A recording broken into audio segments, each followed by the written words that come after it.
This success, this year of 2009 to early 2010, riding on this high of success. Here I am living my dream. All the people that doubted me, who are they? I'm living my dream. All the teachers that doubted me, screw them, I'm now living my dream. I'm traveling the countries I learned about in history class. But at the same time, I was suffering, mentally, emotionally, and physically. But this sense of success, to me, equated to freedom. Freedom to do what I wanted, when I wanted. Consisted of a lot of nights partying, chasing girls, not sleeping much, eating tons of processed junk food, and washing down with alcohol every night. Mind you, I moved to Greenville when I was 17. This was my lifestyle till I was in my early 20s. At the same time, this success, this year of 2009 to early 2010, riding on this high of success. Here I am living my dream. All the people that doubted me, who are they? I'm living my dream. All the teachers that doubted me, screw them, I'm now living my dream. I'm traveling the countries I learned about in history class. But at the same time, I was suffering, mentally, emotionally, and physically. That young, shy, insecure boy was still with me. Social anxiety, wanting to fit in with my peers, wanting to be accepted, that was still part of me. It influenced a lot of decisions that, had I known what I know now, I would have done a little differently. At the same time, I had these headaches, these migraines, to the point where my vision would start going. Where I describe it as like, you know, you wake up in the morning, your eyes a little, as I describe it, like foggy, so you kind of rub your eye and it clears up.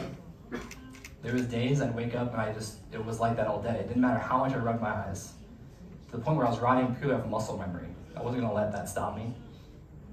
But I noticed every drink of alcohol I had, the confidence went up, the pain in my head went away.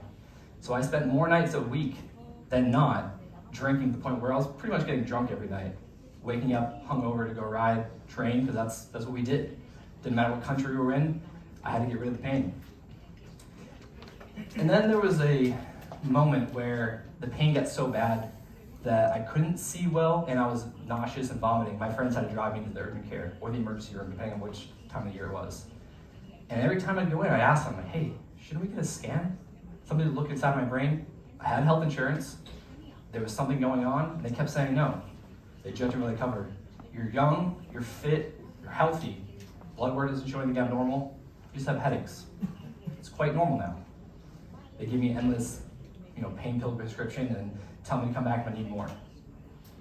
Well, I didn't like the sounds of that because when I was younger, I took Tylenol and then immediately threw up. I had this association that pain medication made you throw up. My mom told me it was actually the flu, it wasn't the medication. But I never liked it. So went on my way, back to my process, training, not letting anything stop me.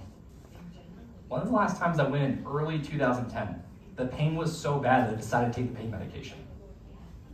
Thankfully, I wasn't driving this time, because as I got in the car, we started going home, I projectile vomited all the inside the passenger side of the car. We pulled over, I fell out of the car into this grassy field in North Carolina, and just nonstop vomiting.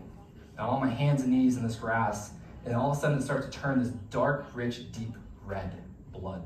Just nonstop blood coming out. And I'm on my hands and my knees with this pool of blood just getting bigger and bigger. Literally hoping something comes out of me so that way I can go back and tell them, see, there's something wrong. I need to see what's going on. Well, nothing did. The vomiting stopped.